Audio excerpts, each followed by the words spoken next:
je passe en zoom, en grossissement 10, et hop là, on peut voir que c'est marqué ESA dessus. C'est tellement joli que je vais garder un souvenir, donc hop, petite photo qui est prise immédiatement avec la télécommande de mon arme. Et ça sert alors à plusieurs choses. Ça peut me servir pour du renseignement. Je vois une personne quelque part, je ne sais pas, est-ce que c'est quelqu'un recherché, est-ce que c'est un ennemi, est-ce que c'est un ami, je suis simple fantassin.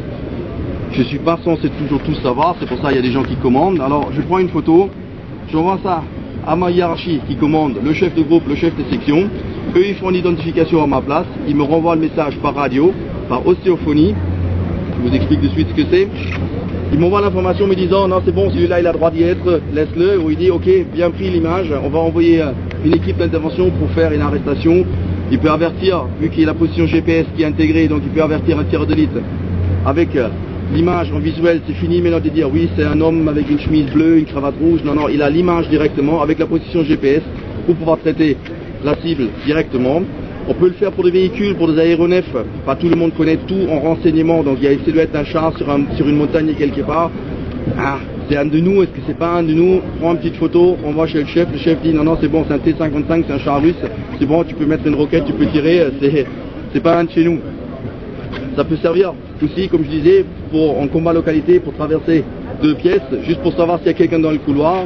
Un petit coup dans le couloir, je regarde, ok, il n'y a personne, c'est bon, tout le monde, on peut avancer. C'est fait pas trop pour être plus efficace au combat, c'est surtout fait pour moins mourir, avoir moins de blessés, ce qui est déjà une augmentation de l'efficacité du combat. L'ostéophonie, qu'est-ce que c'est? Jusque maintenant, on a toujours eu une radio grande et lourde qu'il faut mettre devant la bouche et à l'oreille pour se boucher une oreille d'un côté pour pouvoir entendre ce qu'il dit le chef, hurler dedans pour que l'autre il comprend, il reçoit que des grésillements, des parasites de l'autre côté.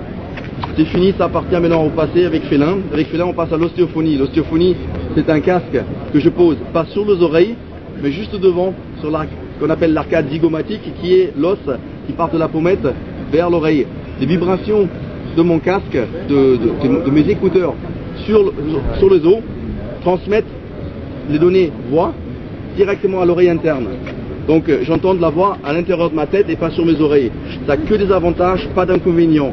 Avantage premier, c'est je peux recevoir des communications et vous expliquer ce que c'est Félin en même temps. Parce que j'entends ce que vous me dites, si vous posez des questions, je peux vous répondre et je peux avoir en permanence un écoute sur ce que dit l'hiérarchie, sans que vous entendez quoi que ce soit. Deuxième chose, il y a trop de bruit, vous me posez trop de questions. Qu'est-ce que je vais faire? Je vais prendre des bouchons d'anti-bruit, je vais me mettre dans les oreilles et j'entends toujours ce qu'on me dit parce que ça passe pas via les oreilles.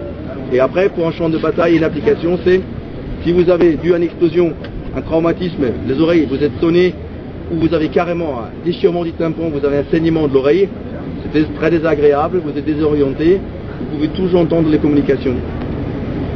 La même chose est, juste, alors j'ai les deux écouteurs, plus un petit micro qui est juste en dessous. Il me suffit de chuchoter, ou qu'un collègue à 3 km, bon pas à 3 mais à 1 km, c'est la portée maximale qu'a ma petite radio. Je peux toujours passer via une autre station en relais pour aller plus loin. Mais disons, j'ai un camarade qui est à 1 km et je me suffit de chuchoter pour qu'il entende comme si je parlais à côté de lui, dans son oreille. En avantage. On a amélioré la balistique. La balistique, qu'est-ce que c'est la balistique? C'est tout ce qui concerne le vol d'une balle, une fois qu'elle sort d'une arme, jusqu'à ce qu'elle arrive à une cible. Donc, on a tenu compte des échecs, si on peut parler des échecs, qu'ont fait les Américains actuellement en Irak, parce qu'il y a beaucoup d'Américains qui ont équipé d'un gilet pare-balles et qui se font tuer quand même. Pourquoi? Parce que les tireurs d'élite, ils ont trouvé la faille dedans. La faille, c'est tirer à un endroit où c'est pas blindé.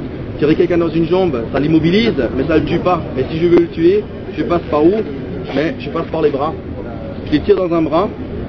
Un bras, c'est pas une résistance, donc la balle elle traverse le bras, elle rentre pile poil par le côté à l'intérieur du corps pour endommager les organes vitaux comme le cœur, les poumons, qui causent des dommages extrêmes et qui tuent. Sinon, au niveau du cou, qu'est-ce qu'on a fait? On a fait alors comme les chevaliers d'antan, on a rajouté des épaulières qui descendent un maximum sur le côté pour couvrir, pour combler un peu ce trou qu'on a dû au gilet. Donc il faut bien sortir les bras par quelque part. On a rajouté aussi un col pour un simple gilet. On a aussi des plaques de surblindage. Les plaques de surblindage col, torse, pelvienne et dos pour résister à un tir de calibre 7,62 perforant. qui est la munition de prédilection de la plupart des tireurs d'élite. Il y a encore des munitions plus grandes que ça, mais de toute façon, que vous avez un gilet ou pas, vous résisterez pas à ces munitions parce que même la plupart des véhicules n'y résistent pas. Donc ça sert à rien de protéger contre plus. On a travaillé dessus pour que les épaules, ça fait pas uniquement lourd et ça m'ébaisse les bras. Quand vous êtes parachutiste, il faut bien pouvoir tirer sur le parachute pour pouvoir atterrir, sur les sangles pour bien ouvrir la voile pour que le vent s'engouffre, pour que vous ralentissiez votre chute. Donc on a vraiment fait en sorte qu'il y a un maximum de mobilité dedans. Donc je peux toujours atteindre mes sangles pour tirer, pour atterrir. Le deuxième endroit où les tireurs d'élite aiment bien tirer, vu que la plupart des gilets sont des tailles uniques, donc vous êtes très grand, le gilet vous arrive jusqu'au nombril, vous êtes comme moi un peu plus tassé, et bien le gilet vous arrive au mi-cuisse. Donc on a fait des gilets en 3 tailles, avec des sangles sur le côté, qu'on puisse vraiment ajuster le gilet dans tous les sens, pour toute corpulence et toute taille. Ce qui évite alors que le gilet il descend le plus bas possible, pour éviter un tir au niveau des hanches, pour éviter un tir dans les reins, dans la rate, qui peut être aussi très vite très fatal. Qu'est-ce qu'on a encore changé? Le treillis en soi, la fibre elle est déjà traitée avant de faire le tissu avec, et donc elle est traitée contre une détection thermique. Ça diminue vos émanations de chaleur pour quand il y a quelqu'un comme moi avec une lunette infrarouge qui vous regarde en pleine nuit. Au lieu de vous voir briller en pleine nuit, si je suis caché un peu dans les feuilles derrière un arbre, on me distingue largement moins parce que la chaleur elle est camouflée, elle est cachée par la tenue. C'est peut-être un petit truc qui va vous faire rire, mais elle est traitée contre la plupart des insectes rampants et volants, parce qu'il n'y a rien de pire qu'être allongé quelque part et être obligé tous les 2 minutes de taper parce qu'il y a les moustiques qui volent. Ou une fois que vous avez 5 minutes de pause, vous allez dans votre hamac et toute la nuit, vous n'arrivez pas à dormir, ça aussi c'est une catastrophe. Donc on a même traité la tenue contre la plupart des insectes. Vous le foutez 2-3 fois dans la machine à laver, il faut malheureusement recommencer le procédé pour retraiter un peu la tenue. C'est l'effet axe, mais à l'inverse, plus t'en mets, moins t'en as.